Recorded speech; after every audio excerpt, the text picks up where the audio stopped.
Buenos días, hermanos en Cristo. Soy el hermano Potobebado. Seguimos con los devocionales a través de la Biblia. Hoy me corresponde traerle una pequeña introducción al libro de los números. Los números hacen parte de los 5 libros del Pentateuco, libros escritos por Moisés. Sabemos que los libros del Pentateuco tratan siempre acerca del principio de las cosas, como en Génesis, principio de la humanidad, principio del pecado, principio del pueblo de Israel. Éxodos, vemos el principio de la libertad del pueblo de Israel de la esclavitud, Egipto. Levítico, vemos el principio de los sacrificios, las ceremonias, sacrificios, fiestas que el pueblo de Israel debe hacer. Y en Número vemos cómo el pueblo se prepara a conquistar la tierra prometida, o sea, el principio de la herencia terrenal del pueblo de Israel.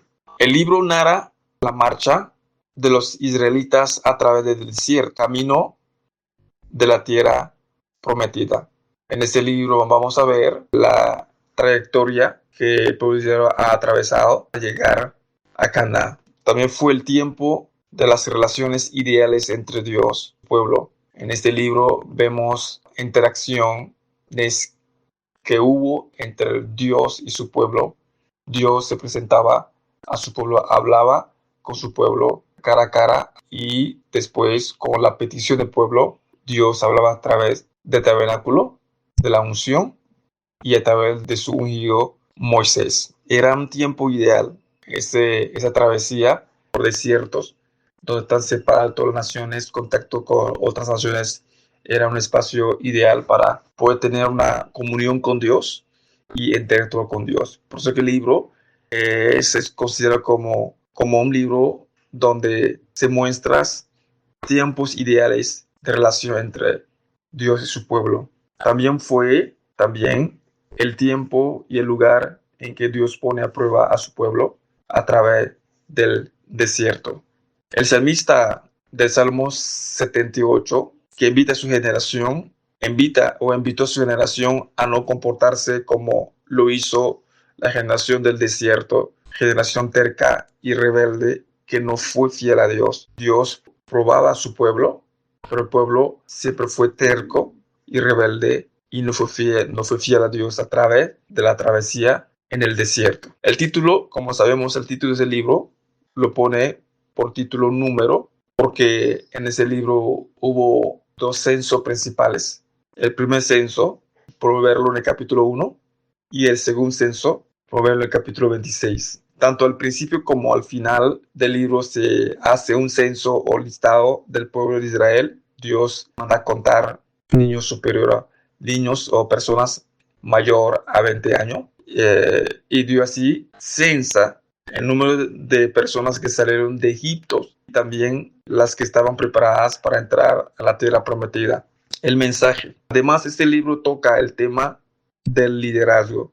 El tema del liderazgo en este libro. Promover el liderazgo de Moisés como el libertador, el hombre que Dios usó para libertar al pueblo de Israel de Egipto, de la esclavitud de Egipto. Promover también el liderazgo de Aarón, el hermano de Moisés. También la elección de la tribu de Leví para servir en la casa del Señor. También promueve el liderazgo de María, la hermana de Aarón. Y al final del libro promueve el liderazgo de Josué, que fue llamado por Dios para guiar el pueblo de Israel para la conquista. Josué es de la tribu de Efraín. Entonces vemos ahí que uno de los temas principales que resalta en ese texto es el liderazgo, cómo uno debe trabajar con cómo funciona un liderazgo bajo la dirección de Dios. Promover eso en el libro de los Números. En general, el mensaje de Número gira en torno al deseo de Dios de llevar hasta un lugar seguro y permanente al pueblo que libró. Vemos que Dios está llevando su pueblo que lo ha sacado con poder de la esclavitud de los egipcios.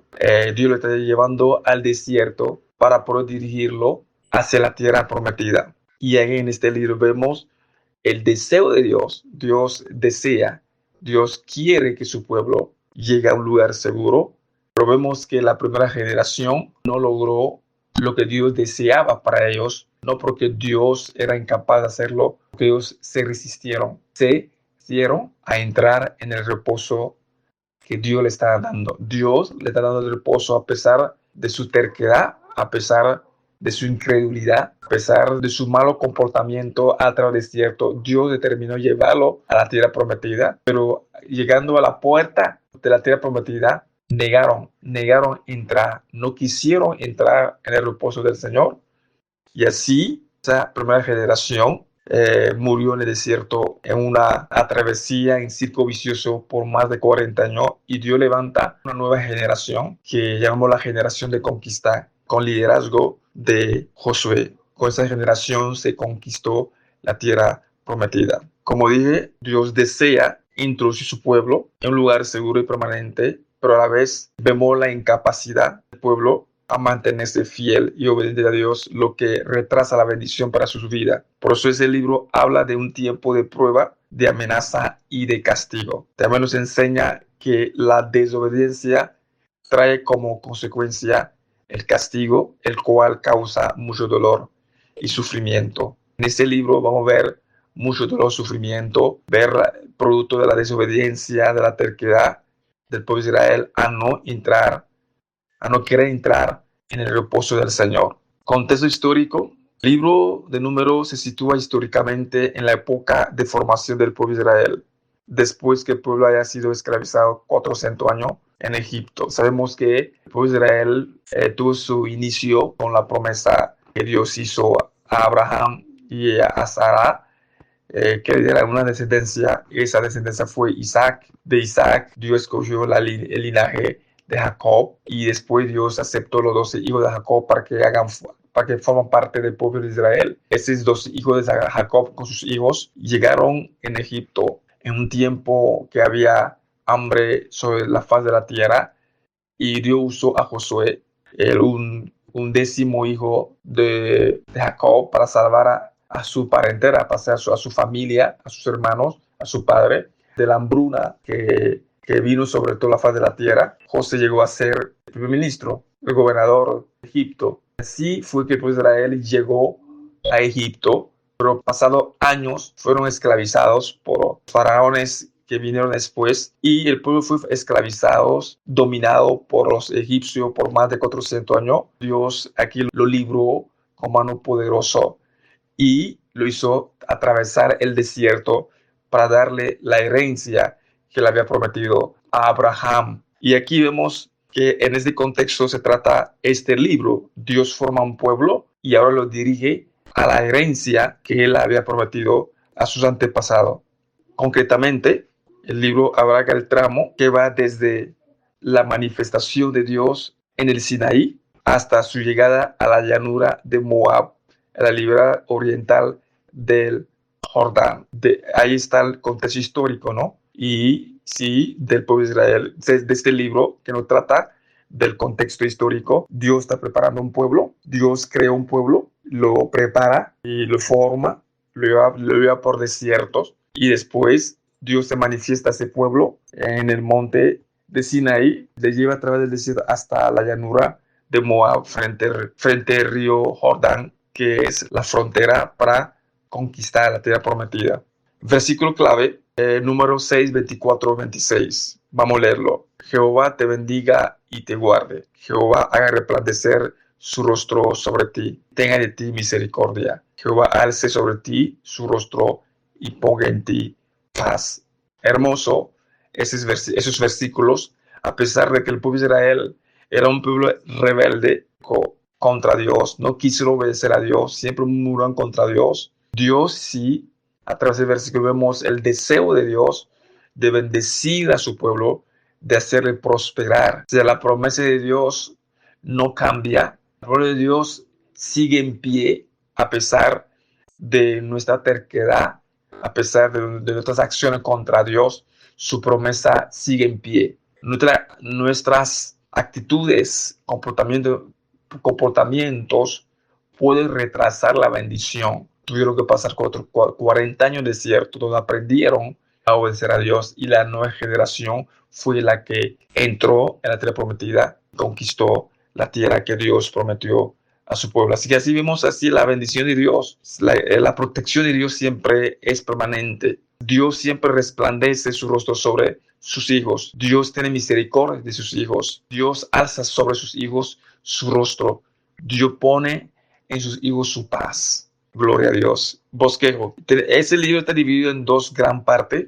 Una primera parte que va desde el capítulo 1 a 25, lo llamo la generación del Éxodo. Y después, desde el capítulo 26 a 36, lo llamo la generación de la conquista.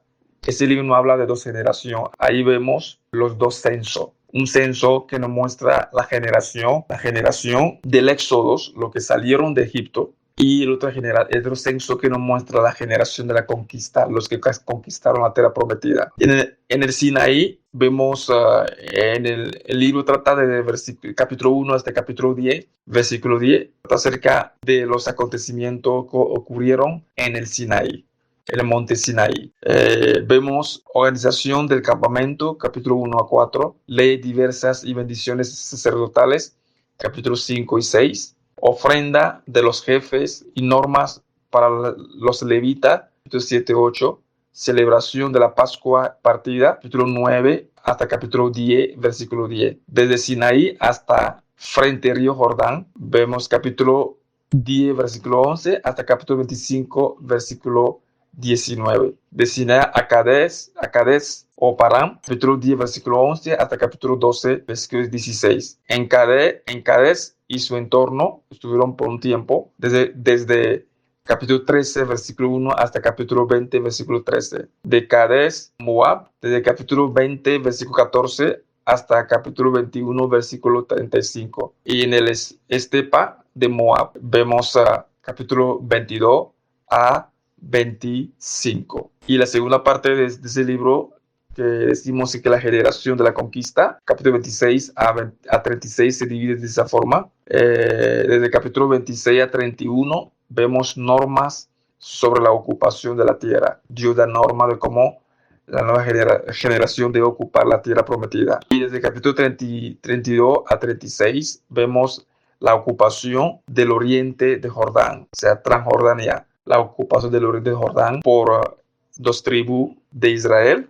Y también vemos las últimas disposiciones, reglas, normas que Dios ha establecido para una buena división de la tierra y también buena gobernanza de la tierra prometida. Por ejemplo, vemos herencia de levitas, vemos límites y repartición de Canaán, vemos también las ciudades de refugio que fueron determinadas por Dios.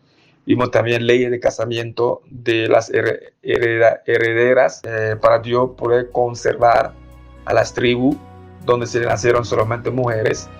Dios ha hecho leyes para que se conserven esas tribus. Muy hermoso ese libro. Esperamos disfrutarlo a través de sus 36 capítulos. Dios lo bendiga. Vamos a orar. Padre, damos gracias en esta mañana por tu palabra. Bendecimos tu nombre, Señor Dios. Señor, sabemos que como ha hecho atravesar el pueblo de Israel al desierto, no es que tú quieres que el pueblo sufra, pase trabajo en el desierto, sino tú lo estás formando, preparando, pues tú quieres tener un encuentro con el pueblo, tú quieres tener una cercanía más a él, y eso lo hace en el desierto. No es para destruir el pueblo, no es para hacerle pasar trabajo por gusto, sino para prepararlo para conquistar la tierra prometida. Porque como dice, Señor, esos versículos 24 a 26 del número 6, donde vemos la bendición de Dios, vemos la protección de Dios, vemos el rostro de Dios sobre su pueblo, vemos la misericordia de Dios y vemos la paz de Dios sobre su pueblo. Así, Señor Dios, a través del desierto que nos hace pasar, tú nos bendices, Señor. Tú resplandeces tu rostro sobre nosotros, Señor. Tú tienes misericordia de nosotros cuando entendemos las cosas y hacemos bobadas. Y también tú tienes tu rostro sobre nosotros para guardarnos del mal. Y tú pones en nosotros tu paz, Señor. Le damos gracias, Señor, por tu palabra. Bendito sea tu nombre. De los siglos damos. Gloria a Dios. Amén.